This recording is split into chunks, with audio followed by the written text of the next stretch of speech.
Tonight, we report on how some of the Grant PUD employees are getting a raise and how Moses Lake changed the way it enforces parking in residential areas. What's happening in sports, Bob? Soap Lake and Afraid of Basketball close out the regular season on a high note. Stay tuned to find out where they will be headed for postseason play.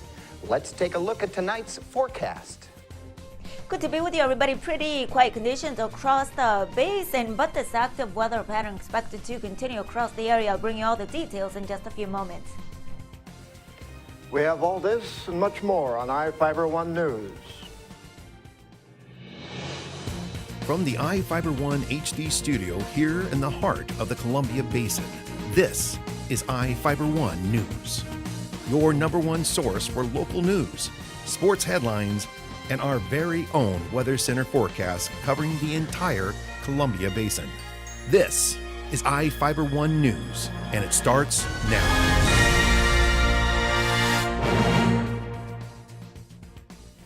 The Grant County PUD commissioners agreed to give some workers a salary increase. Public Affairs spokesman Tom Stredwick said some non-union workers are receiving up to a 3% increase based on their work performance.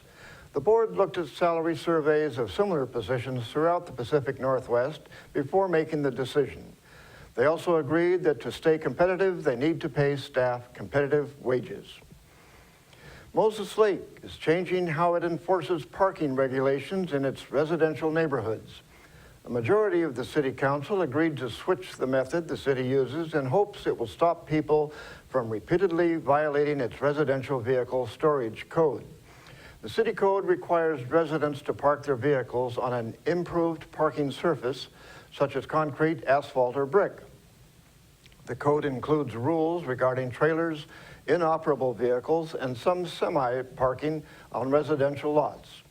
The new system allows code enforcement officials to issue tickets. The property owner could receive an $80 ticket for a second violation in a year, a $170 ticket for the third violation in a year, and a $360 ticket for the fourth violation in the year and every violation afterward. A Quincy couple has a unique way of looking at Valentine's Day. Reporter Vivian Huang has the story. They may not have time to celebrate Valentine's Day themselves, but offering to help others celebrate it makes up for it. A lot of baking. Yeah, well, we have a couple other events that we're actually working on Valentine's Day. One's of a surprise for somebody, so I'm not going to say anything about it.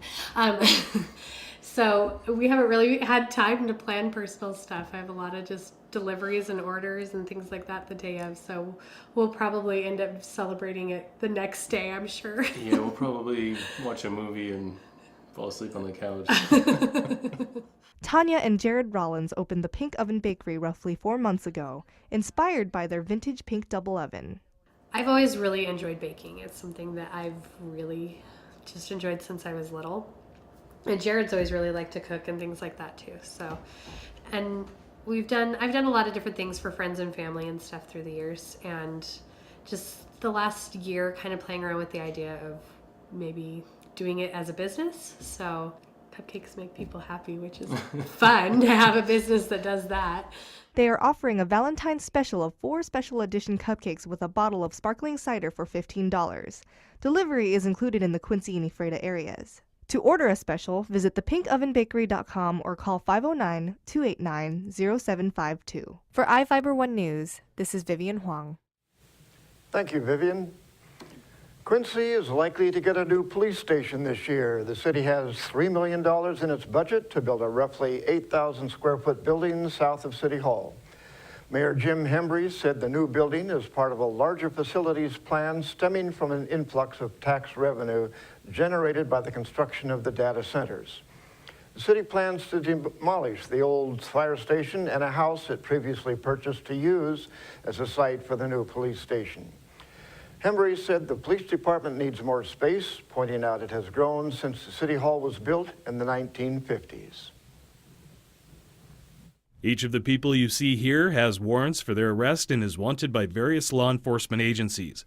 If you see any of these people, the Department of Corrections asks that you do not attempt to detain or apprehend them, but to call police. You can also call the Department of Corrections at 509-764-0000. 6180 during the day or 509-762-1160 after 5 p.m. We'll be right back after this.